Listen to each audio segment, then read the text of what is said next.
tek anija kozmike Voyager 1 dhe Voyager 2, me që dhe njeriu doli për herë të parë në hapësirë dhe mendoi se këto anije do shkonin shumë larg. Shkencëtarët menduan të vendosin në një disk atje dhe te ky disk të kodonin gjithë sa më shumë informacione nga kultura jonë, si muzikë, fotografi, të dhëna informacione rreth njerëzimit e tjerë.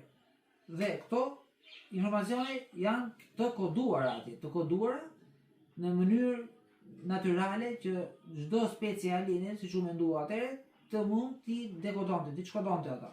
Megjithëse janë bërë dhe teste që njerëz që merren me shkodime t'i shkodojnë informacionet e diskut dhe përsëri nuk e kanë arritur. Megjithatë, njeriu mendoi që informacionet e kulturës tonë të shkonin larg në univers.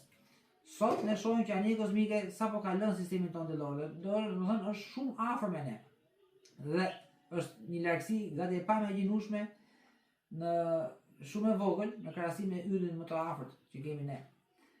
Megjithatë, duke ky disku kemi muzika nga 50-60 vende të tokës, kemi fjalë në gjuhë të ndryshme, në 55 gjuhë të ndryshme, kemi fotografi, kemi fjalë, shprehje, urime, shumë informacione të tilla, kemi informacion mbi ADN-n e trupit të njeriut, kemi informacion se ku ndodhet toka në sistemin tonë diellor, edhe shumë informacione të tilla. Por gjithë ato, shumica e tyre janë të koduara. Ashtu si është dhe muzika, e cila është një disk analog, dhe kërkon një gramafon që ndërtohet, janë instruksionet e gramafonit, por ato janë instruksionet të koduara në një gjuhë që mendohet se do mund të shkodohet nga një specialine. Pra, është pak e vështirë të deshifrosh diskun dhe të marrësh informacione nga disku, dhe është shumë më e lehtë për një specialine që do vinte këtu rrotull që të na gjente neve. Do ishte shumë e thjeshtë të na gjente ne se sa të deshifronte diskun. Që do mendonin që ky është një disk që duhet deshifruar.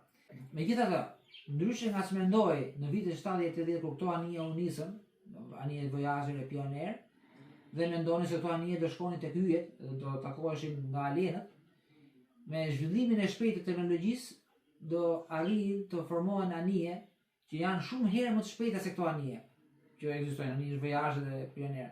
Dhe kështu që këto anije e mëvonshme do shkojnë, do t'i arrijnë këto anije, Voyager dhe Pioneer, do t'i marrin dhe do t'i silin në muze në tokë.